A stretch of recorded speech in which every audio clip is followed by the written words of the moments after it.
So check it out. This is a Marx E7 long pilot. This is a shell that I decided to restore because the paint's in such nice shape. Marx made these only 1 year. It was the first year the E7 was introduced. And they had a difficult time, I think it was 1951. And they had a hard time getting the pilots out without breaking them. And so later on they shortened the pilot. And I can show you a short pilot in comparison.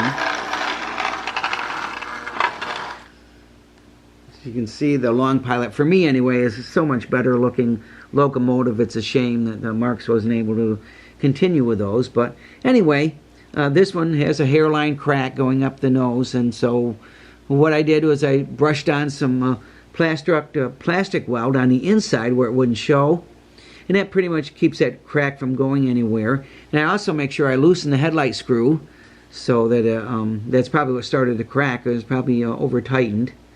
And I also had to replace a missing step, and all my shells, if I have beaters, I cut off the steps and anything that I can save.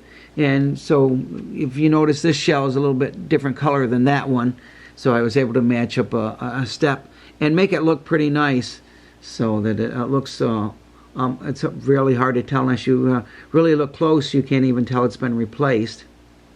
And so because it's a nicer shell, I decided to put Marx's nicest motor in it, and that was the E7 power pull motor. It was the final version that Marx made for these.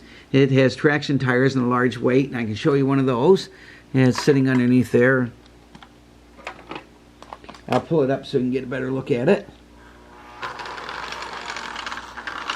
You can see it's got traction tires on the geared side. This one is also the final year they made them. The final years, I should say.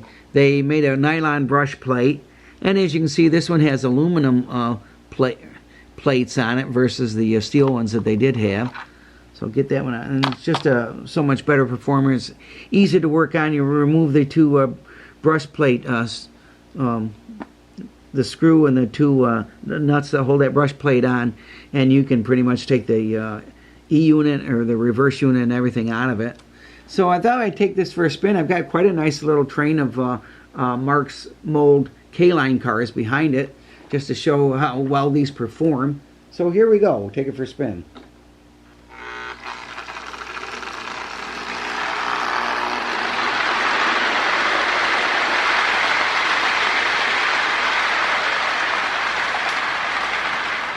And here's a little shout out to my Buffalo Bills. Got Marv Levy and Jim Kelly, and of course Josh Allen. Marv Levy just passed away here not too long ago. And of course the last one's Sean McDermott. So hoping the Bills have a little bit better year than they did last year. And it's a Lionel Gondola that I used. Made my own decals. I found those figures at Wegmans.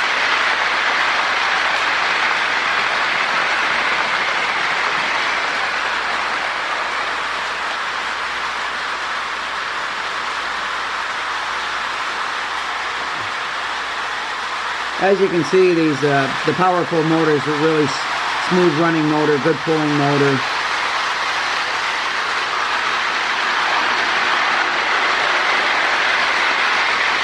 And we'll pick the camera up around and kind of follow it around a little bit. Give you an idea of how long this train really is.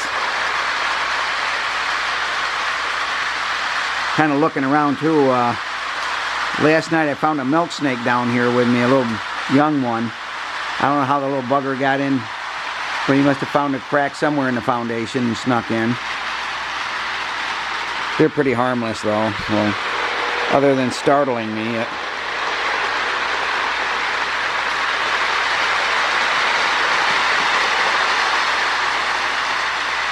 And we'll set the camera back down.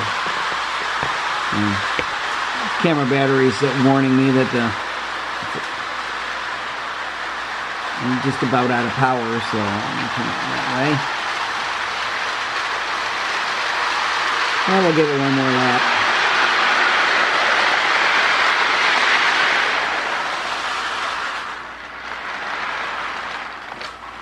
And I'll just get them uncoupled. which can happen. So I'll just couple it back up. There we go. You have to tighten up the coupler on that. Usually just tighten up that coupler spring and it'll stop that.